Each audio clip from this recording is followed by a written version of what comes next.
Right, evening people, I'm going to make a start. The first photo you can see on there, Rita sent me this earlier on this afternoon. Asked me why tomatoes, obviously outside, as we can see. They're taking a while to go red. What's up and how can I improve? And all I've told her is, if you got another red tomato, or someone else has got one, bung that one next to it, should start off. Or a banana skin, bung that on one of the stems. If anybody else has got any more ideas. I know everything's a bit laid behind. Mine is still green in the greenhouse, let alone outside. Been a cold week though, hasn't it, mate? Yeah. So it's been a funny year with bloody everything. I think I'll get them eventually.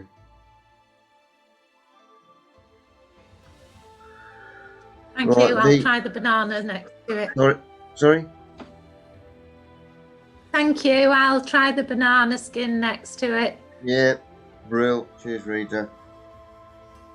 Right, autumn cropping broad bean. All this in can you all mute, please? Sorry to mention that. You've got a bit of interference there. Want it nice and clear. Saw this advertised earlier on during the week. Dobie's world's first autumn cropping bean. Hello. A few people on groups are saying, what can we plant now, start off and all this. So there's one for you, if you like your broad beans, that is. Right, earlier on in the week, our fruit man, Jerry, is coming in after the world meal. Basically, I sent him a few photos about I've got 3 ailments on my fruit. First one, pear tree. This is about 3-year-old. As you can see, he's only a little whippersnapper. If we go on to the next one, you can see on the leaf, I was getting these little chaps, like a scab. There's my cherry trees. I've had this the last couple of years. And basically, when he comes in after, he's going to explain. Now, this is the first time I've ever had this. Now, this has happened within 5 days.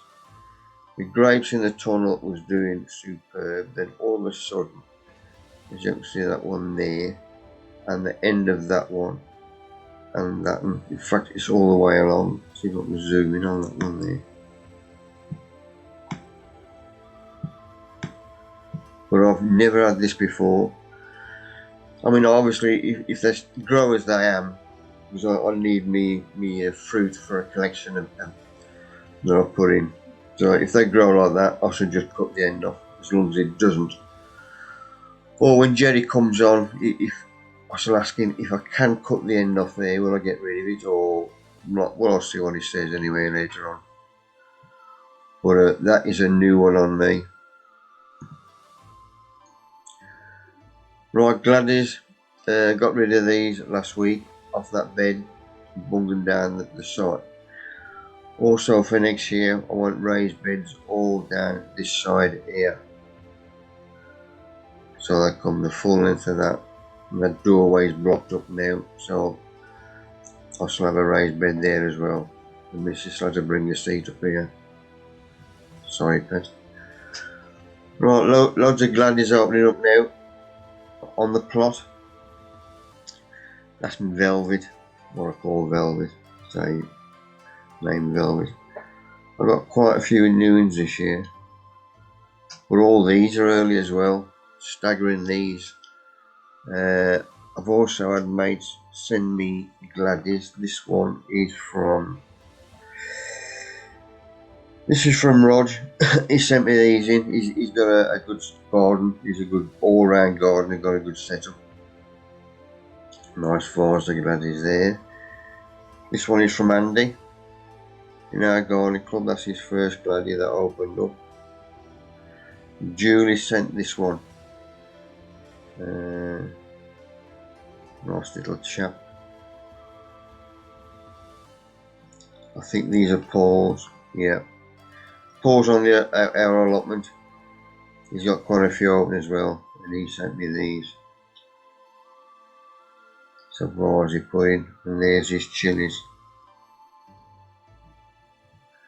He sent me that lot. Right, if you remember, I did me spud wine last week. Well, it's been left a week, so now I've got to get all the bits out. So that's what I'm doing here. Emptying my barrel straight into a bigger container. So I use a sieve, then I use the straining cloth. This is one Jeffrey sent me, good lad. And that's what I want to keep out, the bits. And then nice clean demi jar, scrubbed him out. And that's what it looks like now. There's one I did earlier, i.e. last year. So we'll job him next week. We'll all give him a taste, see how he goes. If he ain't no good, he goes straight down the sink. Right, lazy plot holders on our side.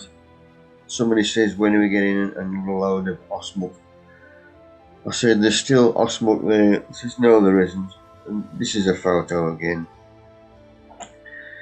If I wanted osmuck, I'd go around and collect all them. I'd just pick the nuggets up. Because he's a lazy bugger, I've just told him we're not having any more. Raspberries, the only raised bed that's going north to south. Went down during the week, I think it was Tuesday night, picked my first raspberry. These are autumn treasure. These will be fruiting nicely, hopefully, for our show. That's why I've had the autumn ones. Right, the raised bed, new raised bed up back of the garden, back of my trellis. I put some more netting around to stop the hound because it keeps clawing all this stuff out. That's got a good top dress in now, and blackberries will be going in there. I've made my mind of 2 blackberries. That's where they're going for next year. They will also give me fruit, hopefully, for our show. Every other day now I'm picking the runners. That's usually one lot in one day. And I've taken my first cob off, sweet corn, blackbird should be ready. More glads. There's 1, 2, 3 beds now that I've started opening. Don't forget that was the first one I started off. Let's go back on that one. Right, that first bed was started off with Viola Grimorgan show, which should have been a week Wednesday, but obviously that's cancelled. So them lot are out the window. And that'll be out the window next year as well. Also be able to time more for my show. This is walking the hound down Elmer Hill. It's good to see a bit of undamaged colour in the flower beds. And another dollop of nettles just coming through. These are all at a foot high now. So these are nice and young, nice dark green, full of nitrogen. Another month or so and they'll be going to seed. So best time to get these now. I'm going to make a brew out of them. You put them in a bin. Just put an house brick on them. No water if you don't want to smell. If you don't mind the smell, then bung them in water. Saw this little chap while I was out as well. It looks like a little orchid with that thing on the bottom. But small print, it was there. So it's in between the weeds. So is it a weed or is it a... Well, a weed is an unwanted plant, isn't it? He's a nice little chap. Hi, darling. Anybody recognise him?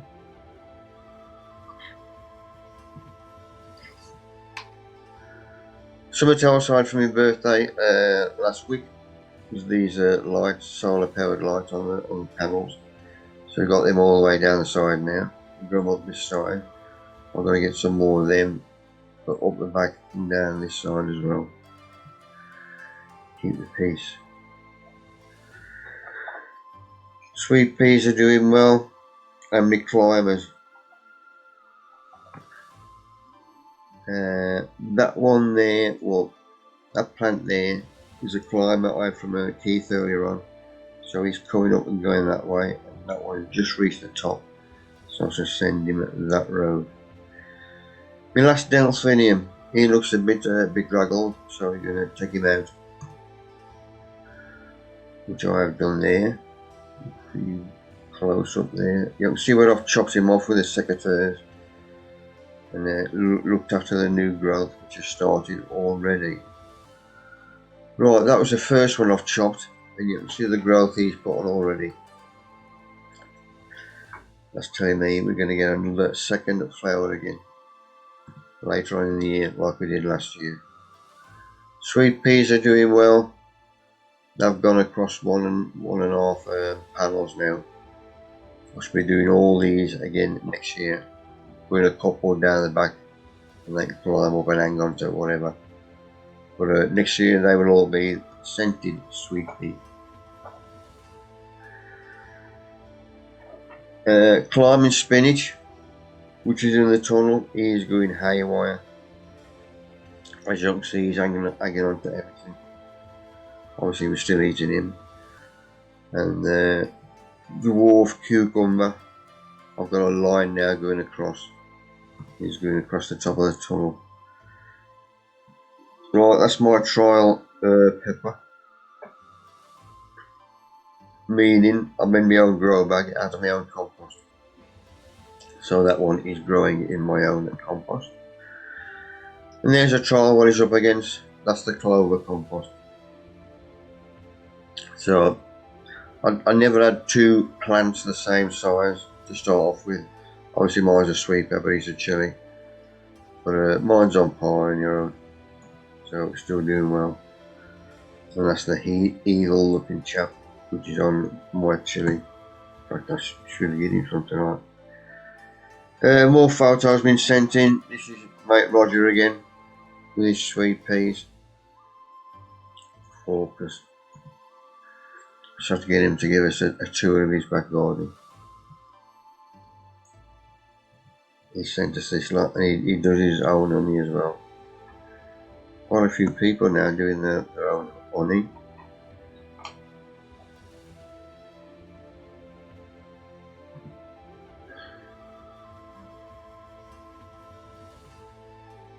I think these were we bung these in Julie. Sent me a few photos of what was growing in the garden.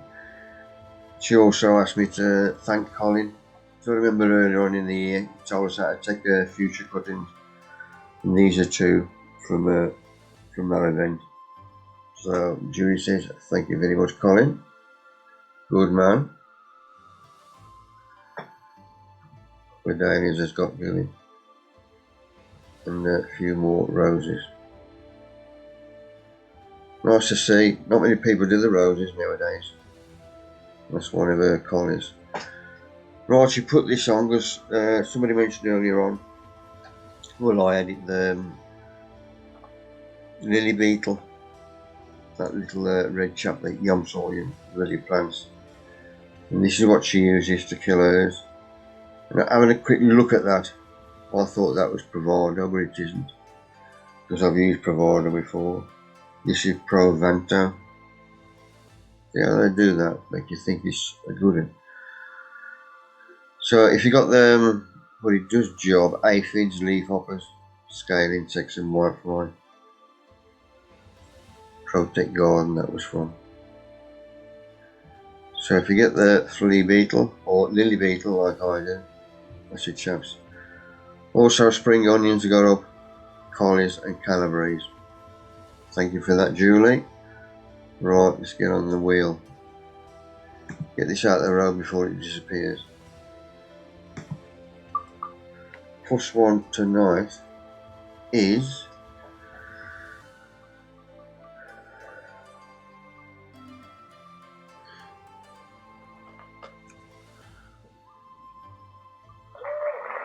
God, that was bloody close. Well done, Nick man. Cheers. Thank you.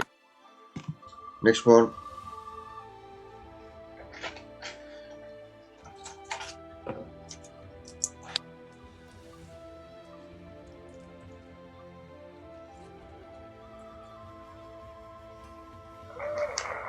Oh, Brilliant.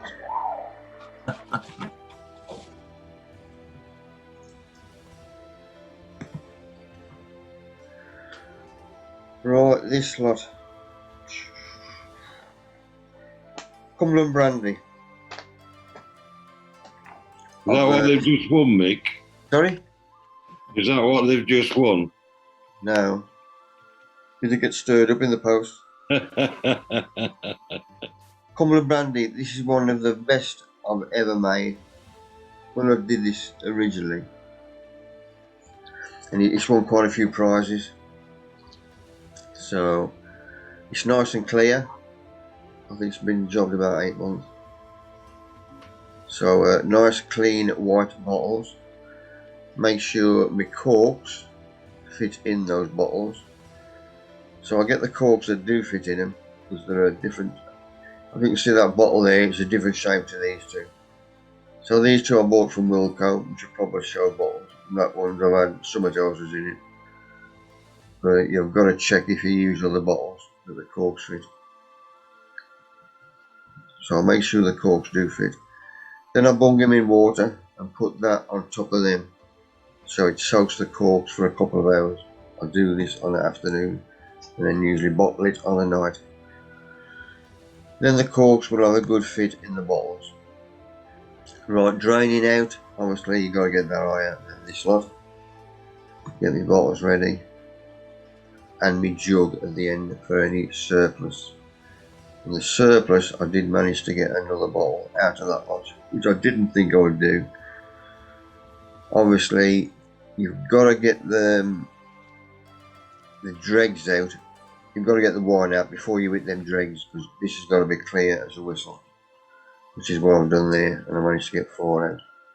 And that lot went in a little glass, and we sipped it. Right, what I'm going to do with the wine, obviously it is a red one, so it's going to be sweet, medium or dry. This is from my label I put on because these are going to be exhibited, don't forget. And I know it's sweet because I've tried it, and I know it's red. If this was being stuck away for a year or something, like most of my wines, then I would leave that bottom bit. I would just put Cumberland Brandy on. Because over time that could change taste. Might be turn out a medium, so just in case I'll leave that one blank. So that one's for me mate, and then 3, well one of them is for this year's show, the other 2 will go in the garage like they have done there, ready for future years, or unless I've got to have a thank you for some money. Right, that is a Cumberland Brandy, if anybody's interested. If you don't get this copied down or something, it'll be on the YouTube blog tomorrow. But best wheat if you've got no brewery shops near you. I think Tesco and Asda are your best places to get wheat from. Raisins you can get Demerara sugar. Baker's yeast, that's just a normal yeast from Wilco, a wine yeast. Cold water, white of an egg, and it's pretty simple. But it is that strong to do a second recipe after you've taken the first lot off. And you start the wine off again. So you get the Cumberland Brandy out of the first lot. In the second recipe, you get Cumberland wine, and the wine is ready to drink within 10 weeks. But it's a good one. It's worth doing. Right, Mark, are you with us, mate?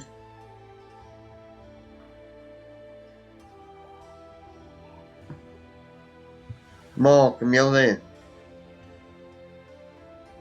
Right, I'm going to talk your way through it. He was supposed to be on, but this was down this plot yesterday. I had a quick nose round because I had a look at one of my gladdies. And I said you can do a few photos on a Sesh just for an update. So he took that one, obviously, pumpkin egg. Then his ducks, he just fed them, it looks like a lettuce. But they were doing well down there. That's the top of his plot. Looking, there's a couple of sprouts I got him earlier on. He's going to have a move around, ready for next year, as most people do. Don't forget he's That's the bed is emptied, so he's top dressed with spent hops, as you can see there. Good natural product. It will break down, look after the soil. That's from outside his shed, looking down the plot. So he's got his greenhouse and then his duck pen. These are his, there's a proper name for dwarf cobs, dwarf sweet corn. But when I saw them, I thought Gordon Bennett. But there's only 2 cobs in each plant. And that's Laura next to him, just so you can see the size of them. But doing well. I think they're called mini pops, Mick. Mini pops. Oh, that rings a bell. Cheers, Nigel. That's the run they've got inside the pen, obviously. So them chaps are doing well. And Jim come down with his little ones, and I told Mark he'd got a good Gladdy in. I said you can bung that in this week's show on the British Radio Art Society online show, which has started this week. So I took that before. Luckily, he showed us a photo of this early on in the morning, and what I should have done was told him to cut it and stick it away somewhere, because not long after the heavens opened and the rain was that fierce, it has marked these petals a bit. It's still a lovely Gladdy, bloody boss. But I should get him to put that in the online show this week. So that's Mark's. Right, these lot here. Alstroemeria, still taking these out now once a week, going around deadheading. And I did it last week and I've done it again. Pull out front at the bottom, them lot will be composted. I also saw this during the week, thought I'd take a photo of that. This is like a black currant, as you can see there. Where all the fruit grows on the bark of the tree. Weird. Our fruit trees ain't that simple, are they? Obviously that ain't over here. Right, this is a good mate of mine, Graham Barrett, from down Gloucester. And as you can see there, he got the new UK record for the long chili. Chuffed a bits for him. Good lad. Mate there, Nick.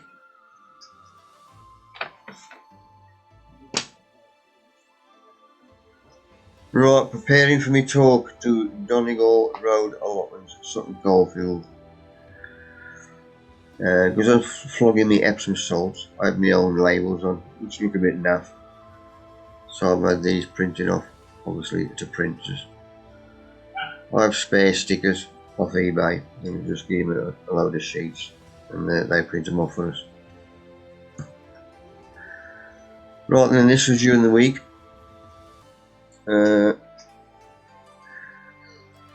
It's a fun, not a funny setup, but the roadway into the place, it's allotments right in the middle of an housing estate, so there's only one way in. It's in between 2 houses, and it's just a bit wider than the width of a car, so you can't get a skip up there or any transport whatsoever to drop anything off, because they have got trading sheds here. As I mentioned, stuff that we flog by the ton to make money, but they can't get a wagon up there to drop the ton bags off. And like most of them allotment societies in Brum or that area, have all got their own community hall with little lockers and setups and everything, toilets and a lot. But it's a good setup. I was going to do my talk and demo outside, but weather-wise it was dodgy that night, so we did go inside in the end, and we got away with it there. The driveway is just down here, so if you can imagine, there's houses all the way around. They surround the allotment site. But it was a good night, excellent night, and thanks to Ian and Dave for looking after me. In fact, all of them, they got a good crowd. That's Dave, because I was talking compost. He had that behind me. He's a good lad. They enjoyed it. I enjoyed it. I'll see them again soon. Right, onion sets down the plot. These are me red onion sets I was from Wilco. So these are the ones that didn't go to seed. First time ever I've ever had sets go to seed. Or I always get one or two, never. I don't know, I must have had half go to seed. But obviously these were the rest. These lot have been drying off for a couple of days. I should be getting them in tomorrow. Right, all my little climbers I've had off Keith. As you can see, that chap there now is going to the left. This is I think this is an evergreen one.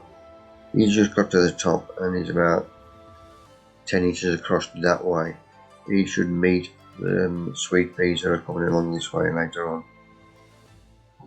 There's another little chap down there. He's going left, and when that one gets up, I'll take him. Sorry, he's going right. Next one will be going left. And there's the last one. He's struggling up there. But I'll give these extra boost as we come on to later on. Right, I've got 2 normal toms and 2 cherries. The trial I did last year, but I never took photos of it. It was just for myself.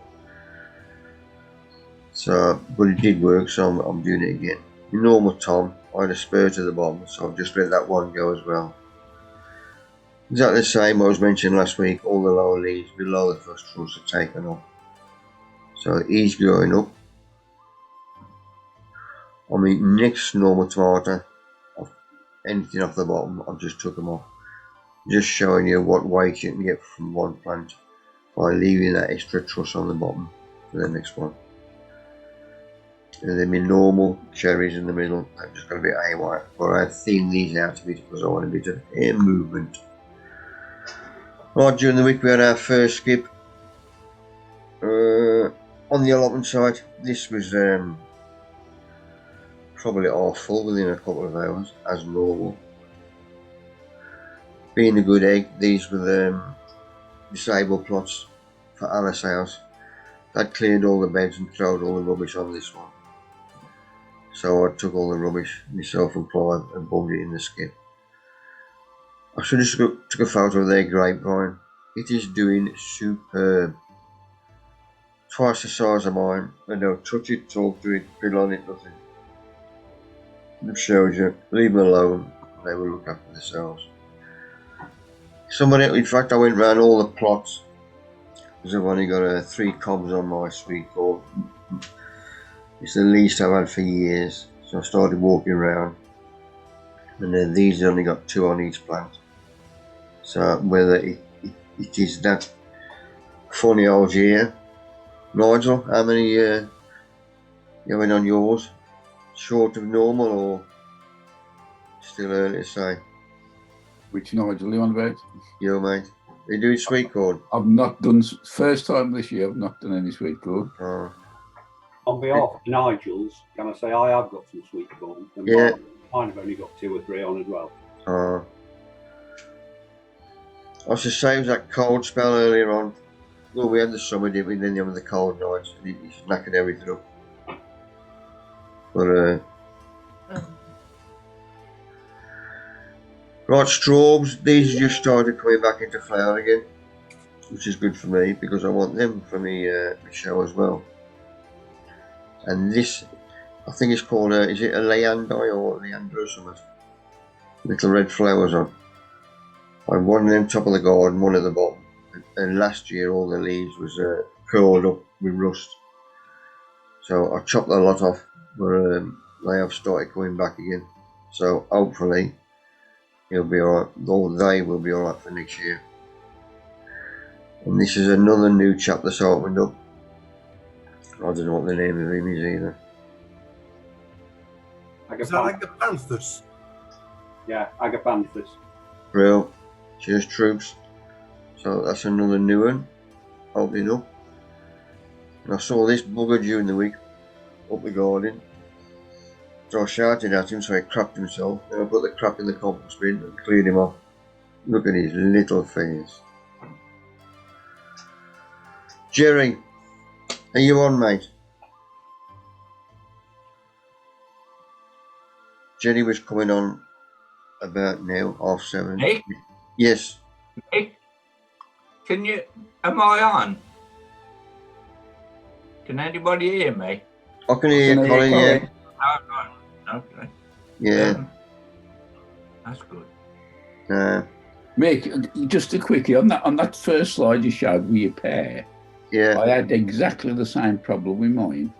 And I took a branch to the one of the shows, the RHS was there, and they said it's a thing called pear leaf blister mite. Oh. But it don't really affect the crops. And this year I've got none of it at all. It seems it's sporadic, it'll just appear, then go. Yeah. This is the first time year I've had it, although it's only third year. But Steve, you got your hand up, mate. Turn your mic on, Steve. Sorry, my fault. Who pays for your skip, mate? Me. We do the allotment side. We're self-governed now. Oh, yeah. Okay. Yeah. I just wondered because we can't get one down here. We used to get 2 a year when we was under the council. Off them. But we're self-governed. Okay. Right, Jerry should have been on by now. And to go through. But as you said, Nigel, there's the chap. That's how he started off. And that's how he ended up. But Jerry says, online, on that pear leaf blister mite, you'll find that seed. Yeah, but Jerry said in his bloody hell, fireworks going on. Good, Bennett. What plant's that, mate? Pear tree. I've got same problem. Yeah, but Jerry said it doesn't, as Nigel says, doesn't affect the fruit. But you can't get away with it. The only thing you can do end of the year is take all the old leaves off and burn them. Or I did a bit of research, Mick, and it says there's a tree with red berries on, and that's the spores for that. That's what it said on internet. So, and I've got one of them trees just in next door's garden. So I might have to. That on my pear tree every year. Yeah, I do. That foul. It grows though, and it produces. Yeah, no, mine's not. It's rubbish. You don't get no fruit off it, Suzanne? No. Hmm. I started off getting, because it's only a small one, and it's in a pot as well, but it's a great big pot, it's massive. Yeah. And it's not really grown in height since then, but it's just ever since I've had that, it starts off really good when the leaves start coming up every year, and then they just get this rusty stuff on it, and then the fruit don't develop. They look like they're going to come, but they start and then they just stop, fall off. Is it rust, mate? What did you say, Nigel? Like a rust spot? Is it rust? The RHS told me it was called pear leaf blister mite. It lives underneath and kills leaf. It just butters. It's like the allium leaf miner, only it works on the leaves of these fruit trees. But say I had it terrible last year, I got none this year at all. So they say that you plant pears for your heirs. They take a long time before they start fruiting normally. I've had my pear tree for about 5 years now. Still nothing. Mine's over 20. Well, I had 1 year. I think I had what could be described as 1.5 pears because it was so small, the other one, and it just wasn't. It hadn't developed properly. It tasted all right, what there was of it, but it was tiny. Always summer. So I'm trying to get rid of it, but nobody wants it. Yeah. Right, cherry trees. I've had this last couple of years. I noticed there's a programme on the TV, things on the news, about people, well, it's proper growers picking the cherries. In fact, everything that was growing, it was all undercover, under plastic. And we'll have to get it nice and clean. But I was hoping Jerry, well, he still might be in later on, so in the end, we'll job him for this.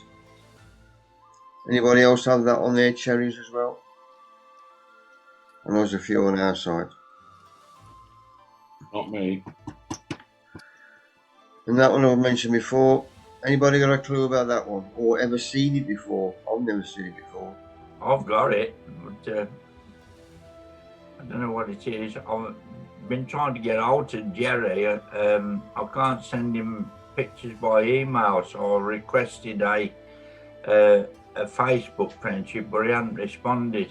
But I've got quite a few problems with what are the cherries, plums, damsons, and apples as well. Just send me the photos, Colin, and I'll ask him.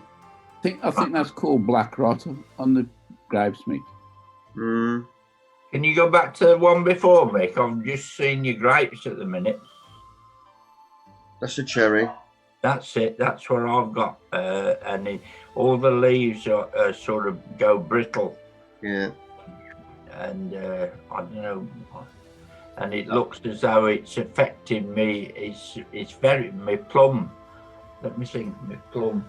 Yes, Yeah, plum tree is very. When I emailed Jerry, he says, "Have you got any like wounds in the tree? You know, where the sap runs out?" All right. And I think that attracts the ants. And they, I don't know. We'll job him at the end. With a bit of luck, he'll be on by the end of the show. So we'll job him then. Just looked up the grapes, Mick, on the web, and it says downy mildew. Hmm. It's got a picture. It looks similar. Oh. While you're there, Susan, have a look at black rot. Black rot. This is black rot. All aerial parts of the plant can become infected with this disease. Fungus grows in warm and humid environments between mid-June and late August. It says the infection likelihood increases with the temperature between 60 and 90 with the rainy climate. So that might be it, yeah. Yeah. Always summer. Are these your pictures, Mick? Yes. Oh, right. We've all got the same problem. Yeah. I'll send you mine. Cheers. Nigel. That's nice, Nigel. Hey, diddly. Our gladioli expert is coming on with his update. All yours, Nigel. Okay, mate. Yeah, these are the cormlets that we're growing on for future grand champions, etc. Some in pots that I've got limited numbers of, and I've got a bit of a raised bed there on the left-hand side that I've got one of my own seedlings that I named after my wife growing in. So there's about 100 odd plants in there to build the stock up of that. You'll notice in the pots they've got various different sizes of growth. That's just down really to the size of the cormlet that went in the pot to start with.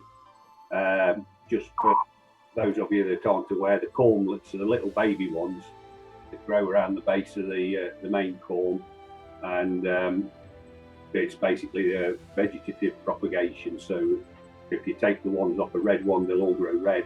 If you take the ones off the yellow one, they'll all grow yellow.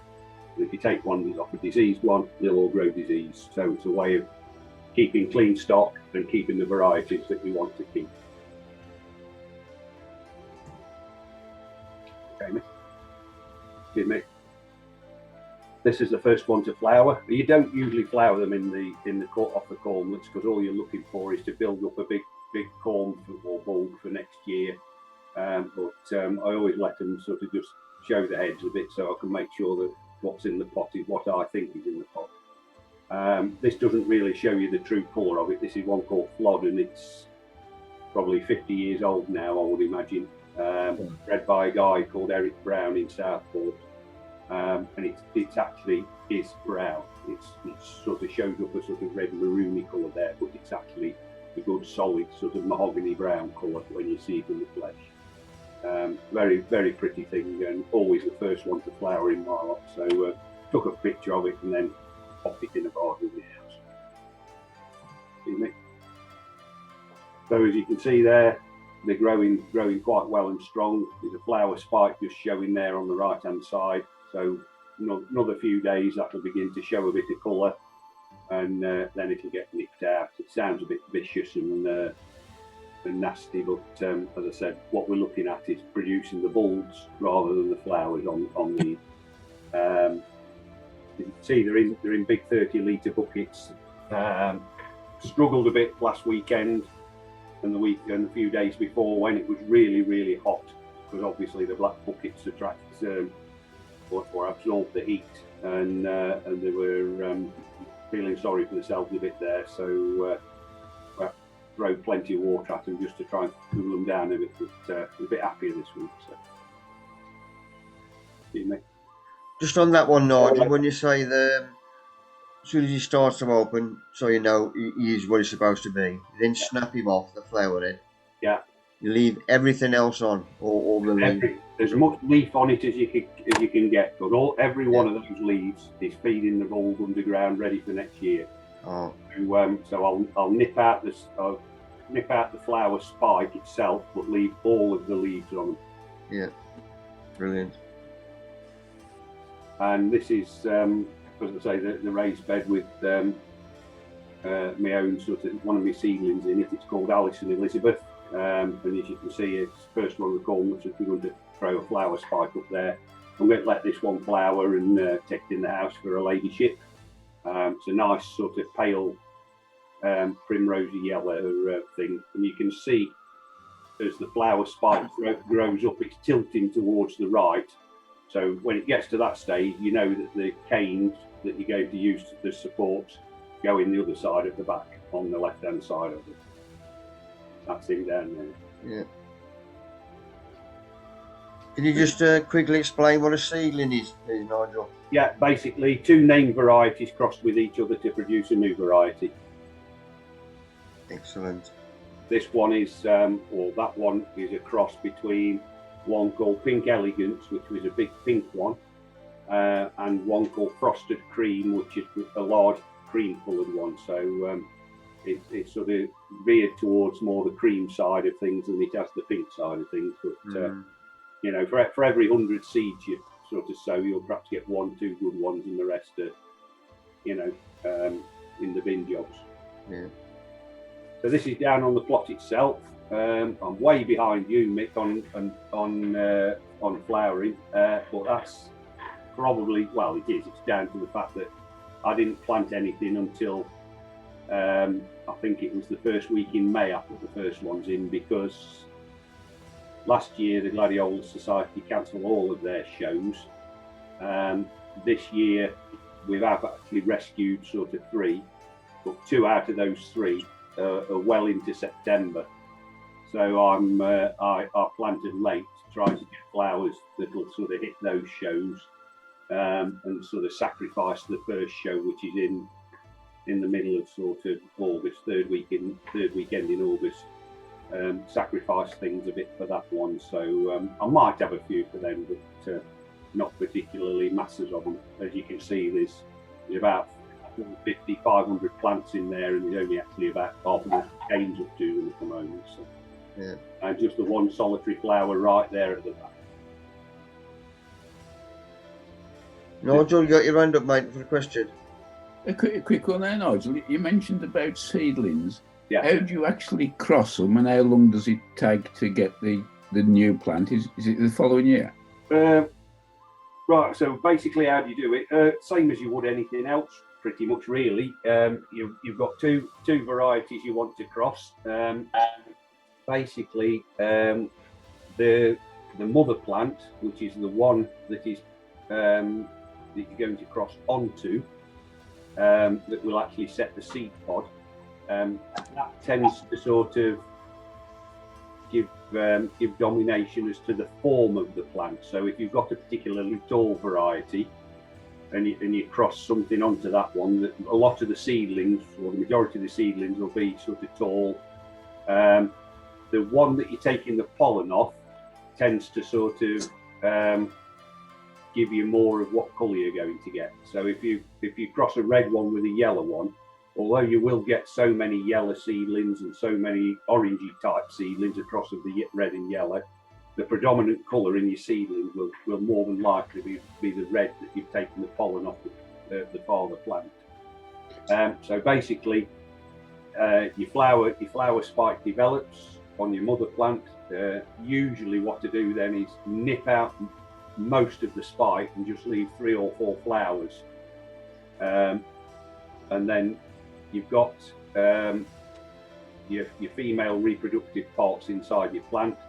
3 of those that after a day or 2 of being open become a little bit sticky. So then you take the pollen off the father plant, dab it onto those sticky reproductive female parts, and what I usually do then is I actually fold the petals around where I've done the pollination and put a little bit of sort of garden twine around it to keep it closed, so that it makes sure that it doesn't then get cross-pollinated by bees or flies or any moths or anything like that from any other plant, so that you know that what you've got in there is a genuine cross of those 2 varieties. Do you use a paintbrush, or do you actually take the male flower across? Well, I'll tell you what I tend to do. I tend to take the male pollen a little bit early, so you've got the male reproductive parts, which again there's 3 of, and I actually take a little sort of craft knife and I actually slit the pollen sac, and the pollen inside, which is mature enough to actually do the cross, but is still a bit slightly immature, is a little bit sticky. So I've got it on me sort of craft knife on the blade, and I just gently stroke it across like that. You can do it with a paintbrush, or you can just, like you said, just take the reproductive parts off one and wipe them onto the reproductive parts of another. As I said, I tie the petals up to protect it, but you can actually, if you want to, get a bit of, like chrysanthemum bloom bags, get a big bag, something like that, and actually cover the entire 3 or 4 florets that you've done, and then tie it underneath the bottom one, so that it protects the whole lot. The seed pod then takes about 6 to 8 weeks to develop fully. When it's ripe, it'll just begin to open a bit, and what you end up with as seed is they're like very small sycamore keys, sycamore tree seeds, like that. So keep those dry and cool over the winter. Sow them in the spring. Usually start them off in a greenhouse, but they will grow outside. And that first year, you can get a flower, but it's not the norm to get a flower. What you usually get is sort of just an odd few sort of thin, spindly leaves. And at that stage, really, you're growing them the same as you would be doing the cormlets. You're growing it to produce the bulb sort of thing. So you'll get a good flower the second year, and it's probably the 3rd year when you see the flower at its full potential. So if you've say got 100 seeds, the first year all you'll get is majority bits of sort of grass, shall we call it, just green leaves. Second year you'll get some kind of flowers on them. You might be able to get rid of a few that sort of don't meet the criteria that you're particularly looking for. 3rd year, out of that 100, you're probably down to about 50 or 60 that you can then make a good selection of, and you might end up with 3 or 4 if you're lucky. And that 3rd year they produce the sort of the flower that is true to what it will produce in the future. And then when you lift that one at the end of that 3rd year, you've then got the cormlets growing around the corm of it, or around the base of the corm, which then gives you the vegetative material to reproduce it in numbers. Right. So, as I said, that one that I've got, Alice and Elizabeth, flowered for the first time, I think it was 5 years ago. And now at the end of this season, I should be up to about 200. How many male plants do you use? One male plant to the one male flower to the one female flower, or will that pollinate a number of flowers? Yeah, usually it's basically one to one. If you wanted to be sort of really sort of into it, and you've got the time and you were careful enough to do it, if you've got the 4 female flowers on one spike, you could actually pollinate each one of those female flowers with a different male one. Right. So you'd have 4 actual crosses growing on the one plant. But what I tend to do is just do sort of 1-to-1 sort of thing. So I've got 4 female flowers, and I'll pollinate each one with the same male variety, probably 1 flower to 1 flower. But I may do it again in a couple of days' time, sort of thing. Yeah. So that, you know, I don't know whether you're sort of into sort of breeding dogs or anything like that, but if you're breeding dogs, you tend to mate them twice over a couple of days to make sure that the actual fertilisation takes place, sort of thing, you know. So same with the flowers, really, just doubles up your chances of the cross being successful. Thank you. Okay. So putting the canes in, as I said, you sort of stake behind them. Somebody asked a couple of, I think it was Suzanne last week, was talking about staking them and keeping them straight. Always be careful when you're putting stakes in, and I use bamboo canes, as you see there, because basically you can get them from anywhere cheap. Always put it in about 2.5, 3 inches behind the actual flower that you want to stake. That's because if you put it right next to the flower and you push it into the ground hard, you're going to damage the actual corm itself, and therefore, you know, it could be sort of susceptible to disease, or it won't store very well when you lift it. So that's sort of how to actually put the cane in. Just while we're on this one, you can see the soil itself looks untilled, shall we say. This was as a result of the storms mentioned earlier on. We had torrential hailstorms in the week, and my garden, when I went down to it on Thursday night, just looked like a beach where the tide had gone out. It was just smooth straight across. Okay, Steve, you got a question, mate? Yeah, that soil, Nigel, looks pretty wet. Do they like wet conditions? They like a lot of water, but they don't like sitting in it, Steve. Okay, thank you, mate. So basically, when you're planting your corn, try and get some good organic material into the soil, but actually plant your corn into a little envelope of material like grit or sand that'll actually drain through it. So the corm itself isn't sitting in it, but the roots can actually tap into whatever organic material you've got in there. Thanks, Nigel. No worries. So there you are. So you say your canes there, and this is how I tie them. I use nut seam string.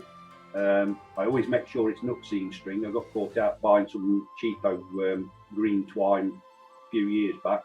Tied up my first flower with it, which ended up being a white flower. It rained one night, washed the dye out of the string and all over the white flowers. So I've got white flowers with nice greeny spots on. They were quite attractive, but not what I was after. So first tie, as you can see, probably down towards the bottom end of the picture, goes under the first pair of buds.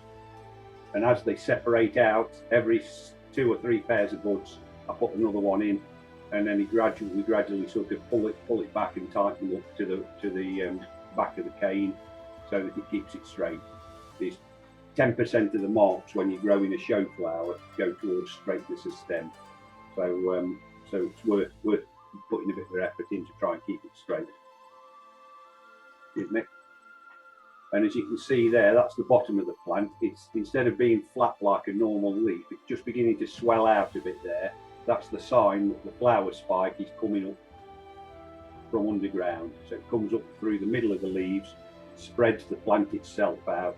So as the plant at the ground level is it appears round, that's the sign that the flower spike's on the way. Keep it. Excellent. Cheers, Nigel. Yeah, I was going to say this is obviously what you were talking about. So the online shows which start this week. So I'll let you take over. Thank you. Cheers for that, Nigel. No worries. Right, people, there's quite a few of you who grow gladdies, and the good thing about this lot, 1 spike novice. That means if you've never entered before, so you got no excuses. Just bung it in. There's 1 spike there underneath, as you see, small grower. Small grower is somebody who grows how many amount of gladdies? Is it, Nigel? Remember? Less than 300. So I should think that'll be most of us anyway. I would have thought so. Us allotmenteers. Yeah. Can I ask a question? Does it have to be in a vase, or can it just be a picture of the flower? The way to make it an even sort of even competition, we've said that it needs to be actually staged in a vase. Right, okay. I've got a vase. Okie doke. Okay. So this is another photo, obviously Peter had put on, just to show you what I'm looking for, Niglady.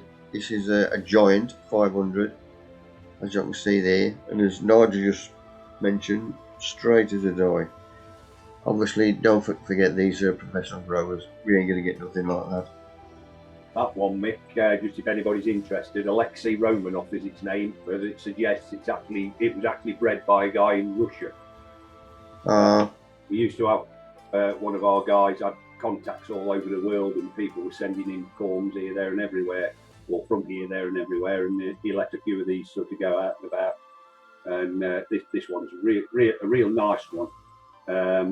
But the bottom floret does tend to be a bit sort of wayward occasionally, but Peter's got it reasonable there. So, is there a black one, Nigel?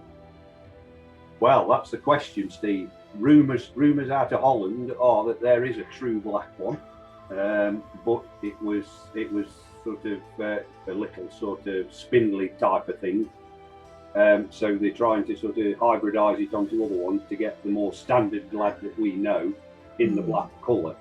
But it's quite often you'll get people asking you if there is a black one because they've got one in their garden, but it's usually been sort of appearing black at the tight bud stage, and when it actually opens up, it's either dark purple or dark red.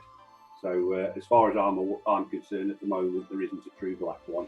There isn't a true blue one, and that's about the only colours we haven't got. Yeah. Real. Right, my Gladys, top of the plot again. Right. Got it on there now. As I mentioned before, my first bed were for the Vale of Glamorgan show, which is in 2 weeks' time. And that was a giant veg, an early giant veg show as well. And Neil, if you remember, he was on last week from Warsaw. He gave us an update on his giant veg. Now, I was taking him down to the Vale of Glamorgan show with our giant veg, plus any of my Gladys that was ready for it. So that is out the window. But I was going down with Neil. This my velvet's lover. Few more opening up. This is a nice white one with a pink throat if you've got a good eyesight. That's a nice little chap and all. No good asking me the names. That's a prim. I'm into them. Got into them last year. And I've got that class introduced into our schedule for this year. So we've got that. People have shown that first time this year. There's quite a few opening up now. With that last bloody downpour.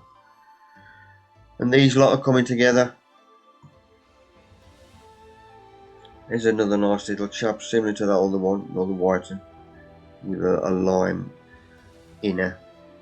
There's my fried egg. That's a nice little chap. Little brown inner with tinges of red in the middle. Love anything like that. Is that the Malflower? What that is, Suzanne. Yeah. Those where Mick's got the arrow, the yeah. bit purple tinge on. Yeah.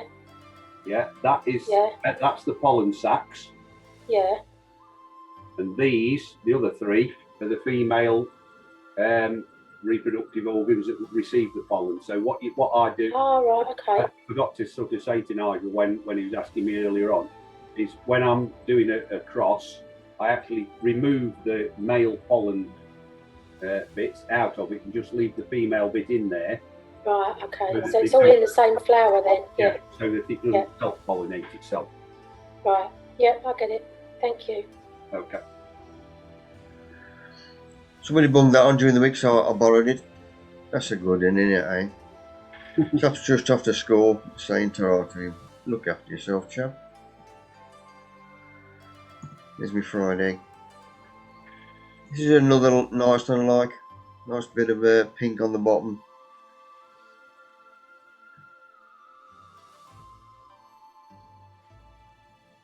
There's my young Robin. He was nicking the worms after I'd, because I was cutting gladdies off and whatever. You've got to help them out, the little chaps.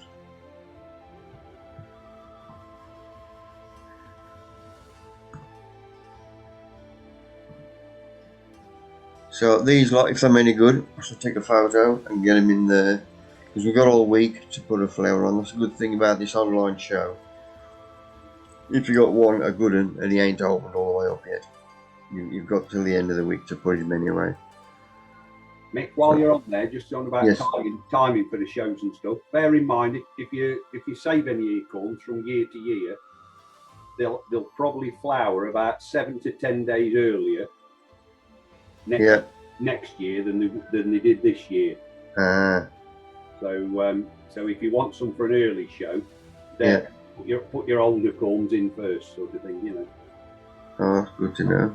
How long do they? Sorry to interrupt. How long do they take once you put the corns in to come up and then flower? Well, they usually take about sort of fortnight to 3 weeks to actually show through the ground.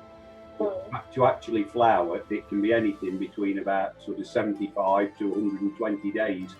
There's late flowered varieties and early flowered varieties and medium sort of season flowered varieties. So it's just a matter really of knowing your varieties. But so it's probably about 4 months all in all then. Yeah, I mean, you know, sort of mine went in first week in May. They're just beginning to spike up now.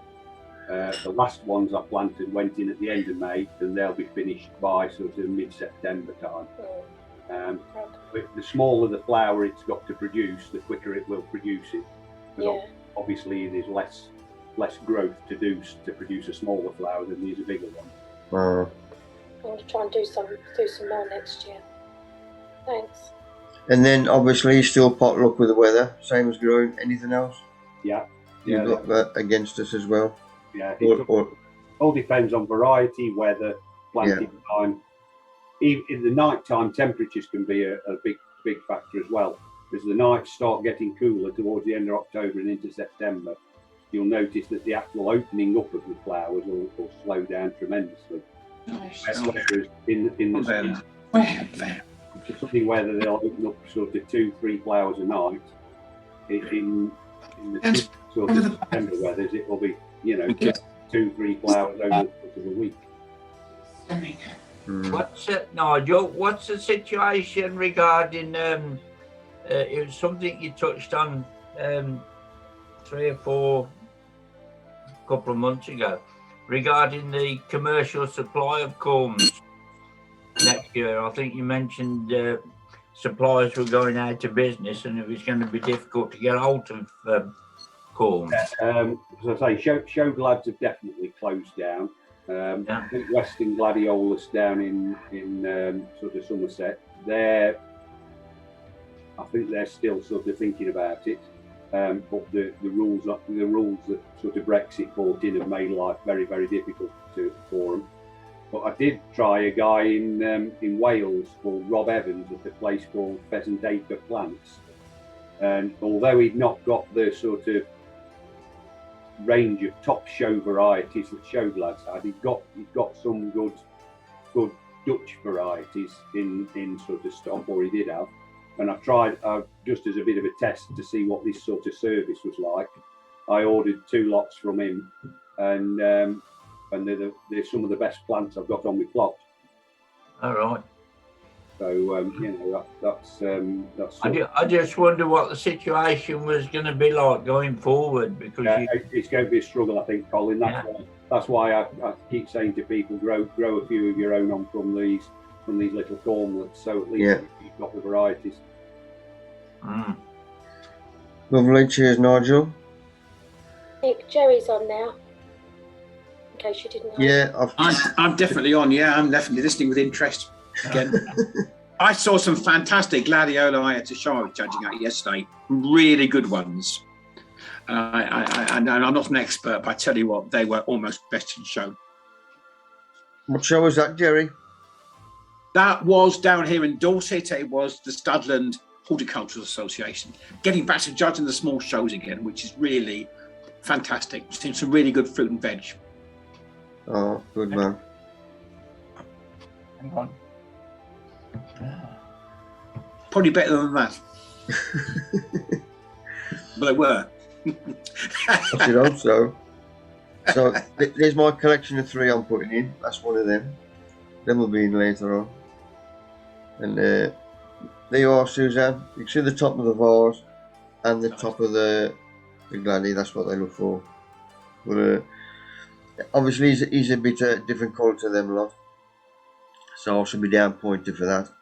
Plus there ain't many open. But he's nice and straight. But I'll bung him in any road. Because I've got him. And any that ain't no good, well, once I take a photo of them, then they'll go in here. Nice. Obviously for the postman, anybody walking past. And for the gaffer and me in the kitchen.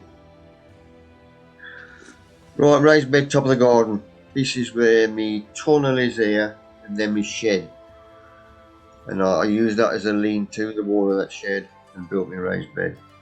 These 2 frames, and window frames, I had them from a house fire, probably 30 odd year ago. And I'm still there with the glasses. You can see when I filled it with, but it's working. So I've moved all my gladdies, don't forget them was in pots on top of here. Moved them out of the way now and prepare the bed ready for next year. So in this lot I've got sheep muck, seaweed, my compost, worm cast, spent mushroom compost and rock dust that is spread out.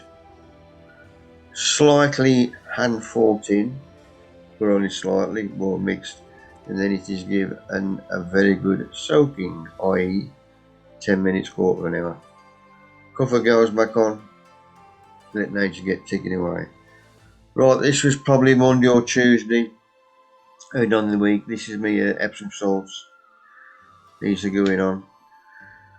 Fishport per plant, and it was in one of the papers, well, quite a few bits. Blossom rot is a calcium deficiency or caused by erratic watering. Yeah, this article was in the Sun newspaper this morning, so it must be true. You can see the Epsom salts there, just a fistful, bug them on. Plus, I foliar feed with the Epsom salts when the sun's off them. And this is a second feed of the growing year, back garden. Just grow more. It's a balanced feed, so that goes for everything. With grow more or any pelleted stuff like this, you've got to be careful with this stuff, because I throw it from the bottom into the plants, not over them.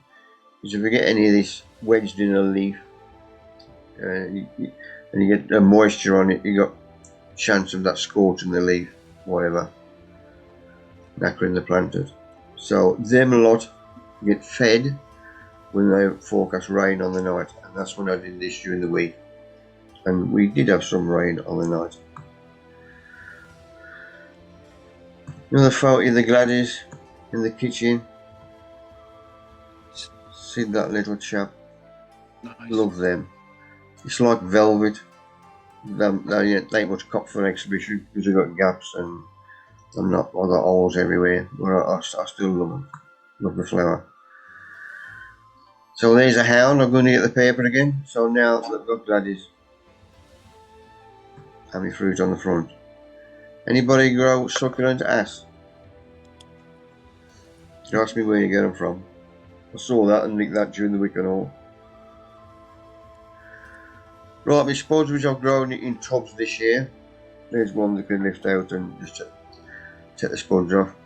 Obviously all my tops are dried off, cut off, and in fact the whole of the compost is just dried out. So I just get in there. If I want 3 out for tea, which I have done there, I've got them out.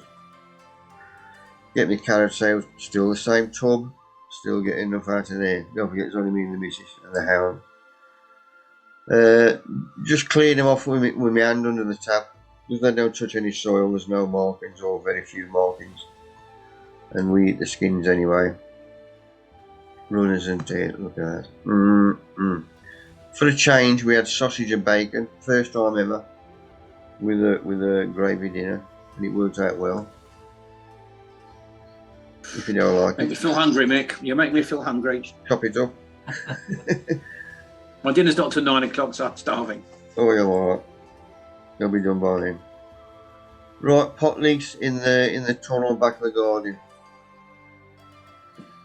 It's probably about 10 days since I've had a look at these. So you see where that flag there or leaf is split, meaning it needs pulling away.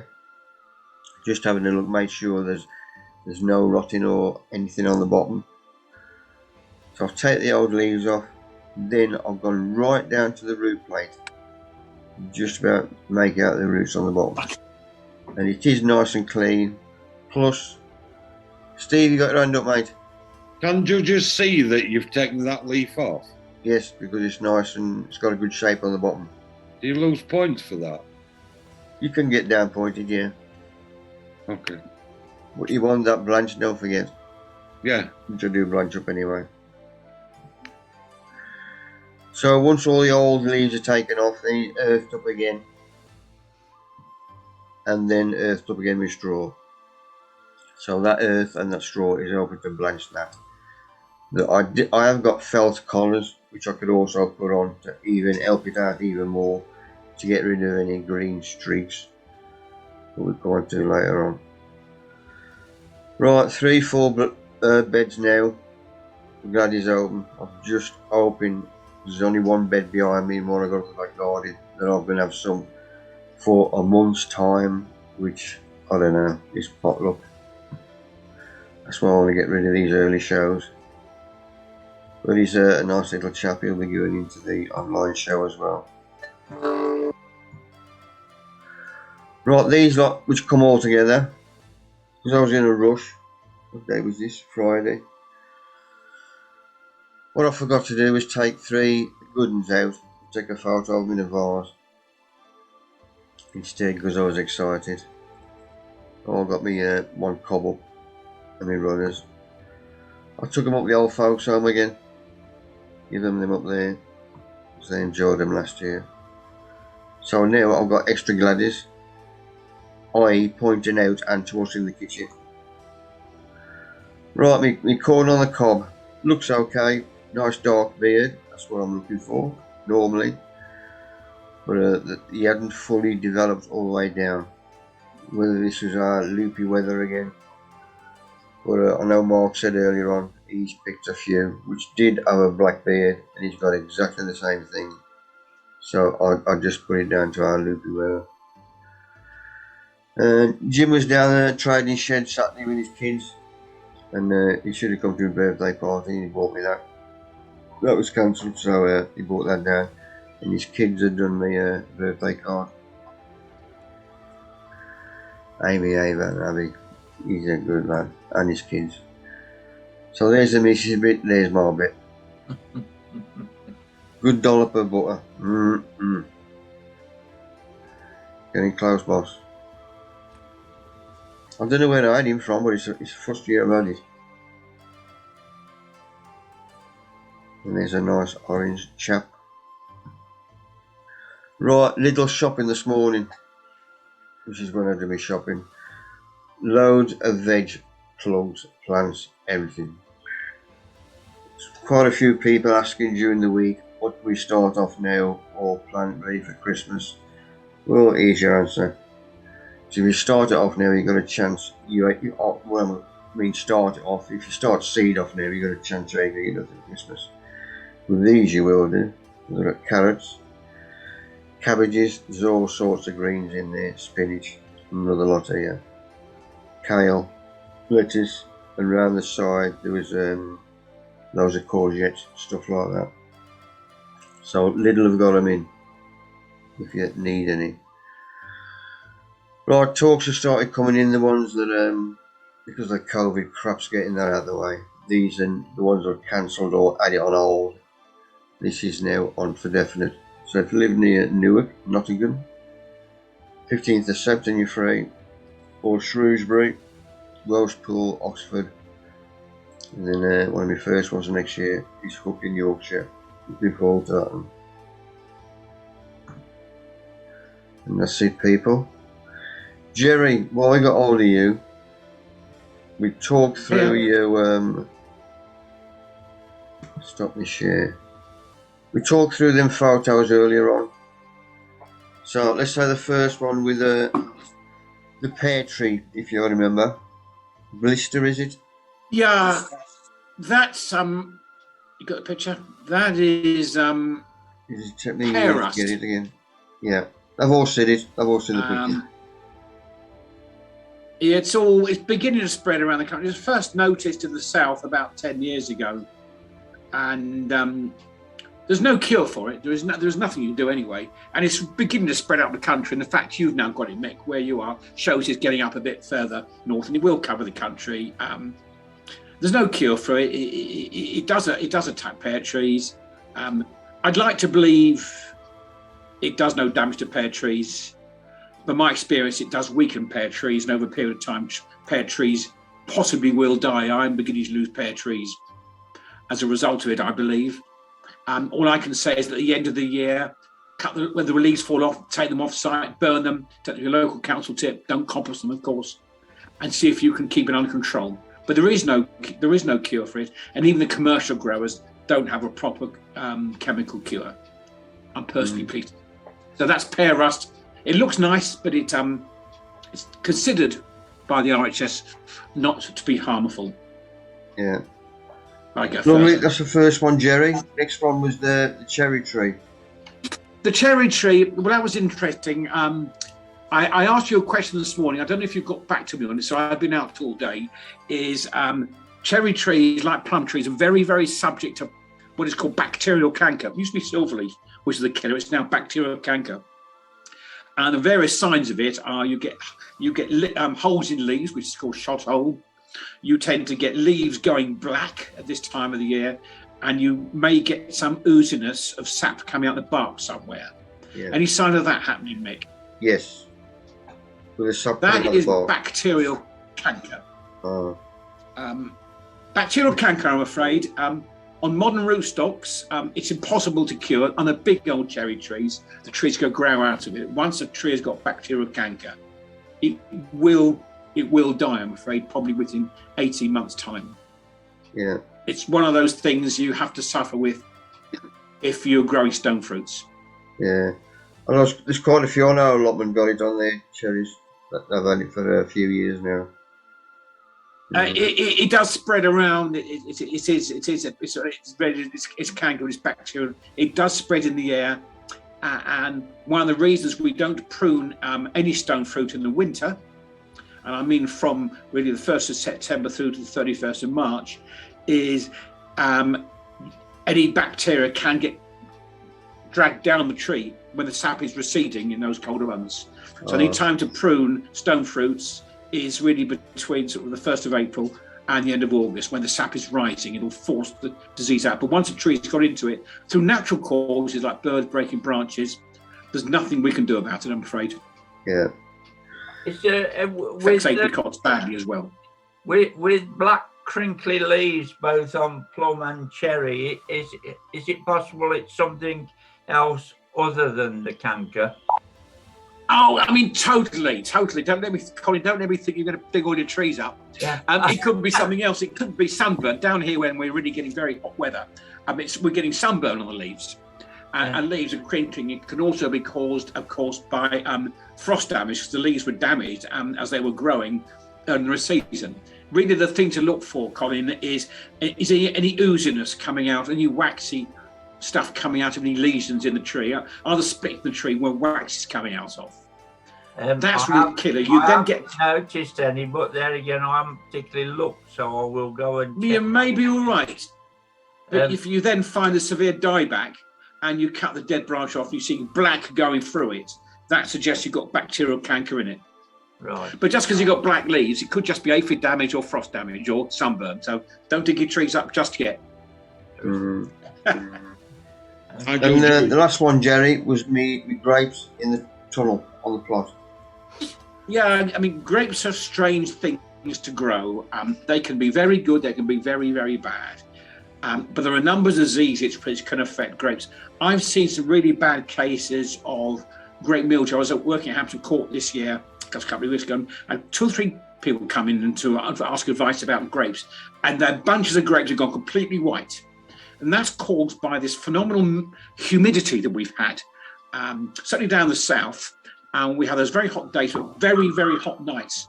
There was no ventilation, and without the ventilation, anything grown under glass will suffer very, very quickly. Now that's one possible cause of the mildew.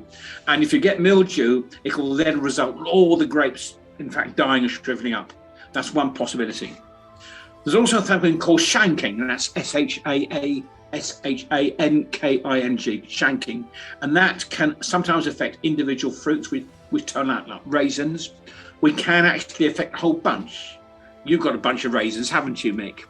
And that can be caused by overcropping, lack of feeding, or started off by a case of mildew or lack of ventilation.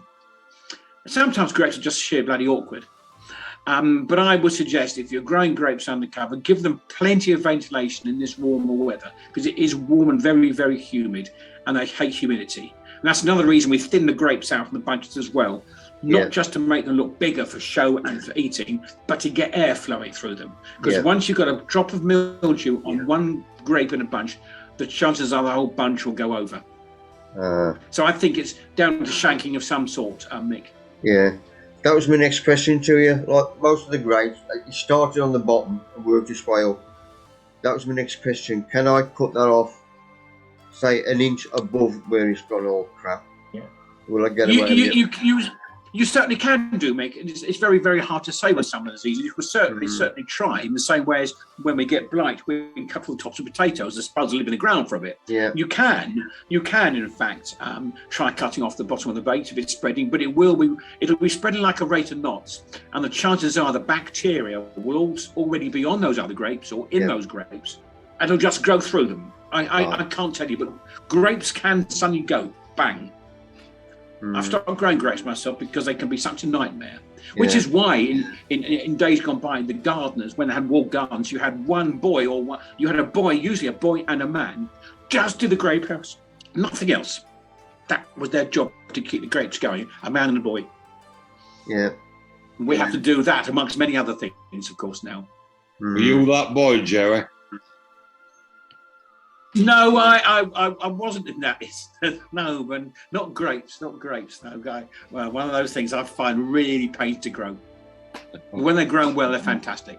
Yeah. And your other bunches look really good, Mick. Yeah. Lovely. Cheers, Jerry. Question for Nigel Jukes. Yeah. Nigel. Where did you get that brass spray from? Because I can only find a plastic one that fits on top of that. Don't laugh at me. Go on then. Mick used to be a stockist, but I've been in touch with him. He's run out now. There's a couple of places I've found them. There's Chrysanthemums Direct, which are £20, but if you go